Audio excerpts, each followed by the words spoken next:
Hi, my name's Jack Drury, part of the GRG executive team, and I'm here today with Tim Young, who's the owner and CEO of two businesses, the Surveillance Group and its sister company Netwatch Global. We recently completed a senior assignment for a Group Chief Commercial Officer for both businesses, and hoping today just to talk a little bit around that hire. Well, I'm effectively the CEO of both Surveillance Group and Netwatch Global. Surveillance Group provides manned and unmanned surveillance to global brands, government and predominantly financial institutions. Netwatch Global provides front-end intelligence to all of those self-same groups, but also creates software to facilitate some of that intelligence overall.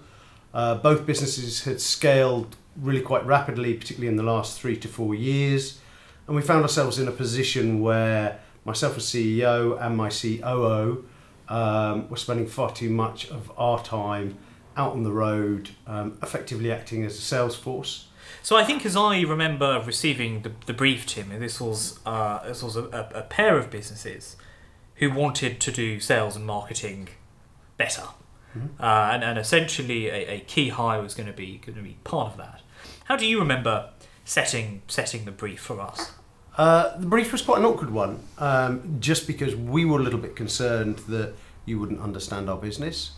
And we also didn't want to put candidates off as well. It's a strange industry. We are quite unique overall. Our overriding desire was for a sales manager who could initially fulfill the brief of getting on the coalface, understanding the two companies, and they are incredibly different in terms of technology, feel and ethos as well.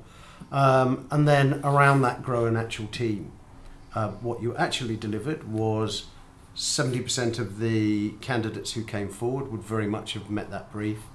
But then there was another tier of people who met something a lot larger and wider, and I think that was your general circumspection about our business overall and your decision that we might need something slightly different.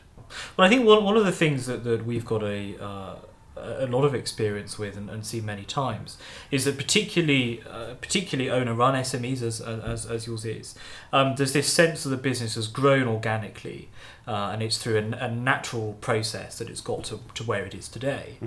And obviously a senior hire, a top-level hire, disrupts that totally. It's an injection of something unnatural. It's an injection of someone alien who's not grown up or risen through the business. Is that a bit of a culture shock? It's a culture shock, but something that's very necessary. I have to say, I've always got one eye on exit and exiting the business. I'm aware that as kind of an owner, manager, and someone who drives the overall persona of the business as well, that I can add an awful lot more business, an awful lot more value to the business if I had more individuals who the business was reliant on other than myself.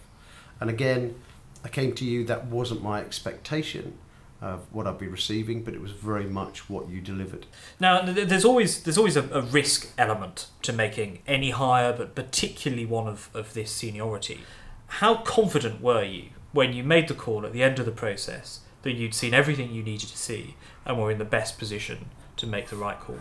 At the end of the process, I was very confident, so much so that there was a step change in my thinking just prior to the final presentation, where I was picking apart the financials that sat around it and actually was more than happy to increase my offer, make my offer more attractive to that individual, because I knew the sort of transformation that person could bring to my business.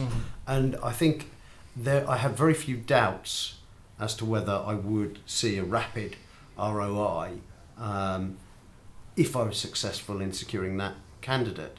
And what's the outlook now? I mean, obviously you've made this hire. You're a few months in. What's the outlook? I'm delighted. Our new hire has more than repaid my initial investment in terms of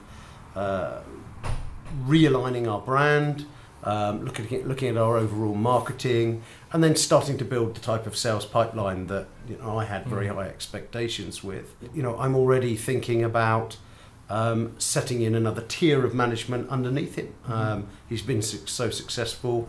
We're managing to scale the business at a greatly accelerated rate now. So yes, the future's rosy.